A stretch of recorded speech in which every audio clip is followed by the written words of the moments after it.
வணக்கம், டாக்டர் ஆனந்தி பிரபா. இன்னைக்கு நிறைய பேரு மூச்சு விடுறதுக்கு சிரமப்படுறாங்க. நடந்தா இளைக்குது. இந்த மாதிரியான விஷயங்கள் எதனால ஏற்படுறதுங்கிறத பத்தி நம்ம பார்க்க போறோம். சளி இருக்கு, வீசிங், ஆஸ்துமா, இந்த கேட்டகரி நம்ம பத்தி பேசல.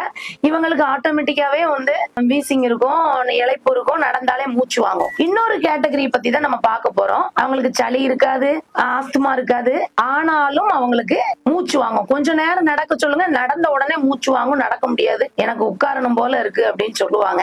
எக்ஸஸ் ஆன புரோட்டீன் இருந்தாலும் இந்த மாதிரியாக மூச்சு வாங்கும். புரோட்டீன் மீன்ஸ் கேஸ் அதிகமா இருந்தாலும், சாப்பிட்டுட்டு பெரிய உடலுக்கு எந்த ஒரு உழைப்புமே இல்லாம வீட்டிலேயே இருக்கிறவங்களா இருப்பாங்க மேக்சிமம், அல்லது ஏசியில உட்கார்ந்து வேலை செய்யறவங்களா இருப்பாங்க.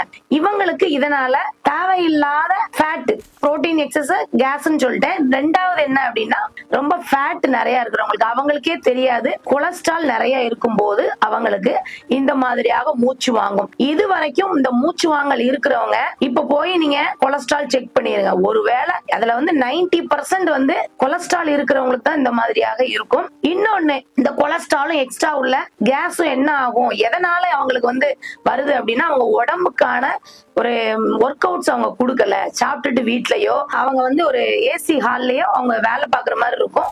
உடம்புக்கான எந்த ஒரு எக்ஸசைஸும் கொடுக்காம இருப்பாங்க. அதனால அவங்களுக்கு எக்ஸ்ட்ரா ஃபேட் கேஸ் அங்கங்க தேங்கி நடந்த உடனே மேல மூச்சு வாங்க ஆரம்பிச்சிடும். மேல இந்த தொண்டைய அடைக்க ஆரம்பிச்சிடும். எக்ஸ்ட்ரா கொழுப்பு இருக்கிறவங்களுக்கு என்ன அப்படின்னா, வேர்வையே வராது, அவங்களுக்கு அதிகமா வேர்வை வராது. கொஞ்சம் ஃபேன் ஆஃப் பண்ணணும், குபு குபு குபுன்னு வேர்க்கும். இது எல்லாம் தான் அதிகப்படியான கொலஸ்ட்ராலுக்கான இது. அதனால இந்த ரெண்டுல எதுவாக இருந்தாலும் டயட் கண்டிப்பா முக்கியம். நல்ல காய்கறி கலந்த உணவை எடுங்க. அன்டைம் இரவு நேர உணவை ஸ்கிப் பண்றது இவங்களுக்கு பெட்டர். பட் இவங்க சாப்பிட்டே ஆகணும்னு நீங்க நினைச்சீங்க அப்படின்னா, இரவு நேர உணவை ஒரு 7:30க்குள்ள சாப்பிட்டுருங்க, ஈஸியா டைஜஷன் ஆகுற மாதிரி. இந்த மாதிரி நீங்க எடுத்துக்கிட்டீங்க, காய்கறியோட கொஞ்சம் ஒர்க் அவுட்ஸ் எல்லாம் கொடுத்து வேர்வை வர்ற மாதிரி நடந்தீங்க அப்படின்னா, இந்த எக்ஸ்ட்ரா கொழுப்பு, எக்ஸ்ட்ரா புரோட்டீன், கேஸ் எல்லாமே உங்களை விட்டு வெளியில போயிடும். அப்போ உங்களுக்கு இந்த மாதிரியான பிரச்சனைகள் வராது. ஆனா இந்த மாதிரி இளைக்குதுன்னு நடக்காம இருப்பாங்க. இந்த மாதிரி பிரச்சனை உள்ளவங்க கண்டிப்பா கிடையாது. நடக்கணும், மூச்சு பயிற்சி பண்ணணும், நாடி சுத்தி உள்ள கெட்ட காத்த வெளியே கொண்டு விடணும். இதெல்லாம் நீங்க பண்ணீங்க அப்படின்னா மூச்சு வாங்காம ஒரு இளைப்பு சம்பந்தமான பிரச்சனைகள்ல இருந்து நம்ம விடுபடலாம். கொலஸ்ட்ரால்ல ஒரு ட்ரைகிளிசரைடு, அடிக்கடி இந்த நொறுக்கு தீனி சாப்பிடுறவங்களுக்கு இந்த ட்ரைகிளிசரைடு ஏறி இருக்கும்.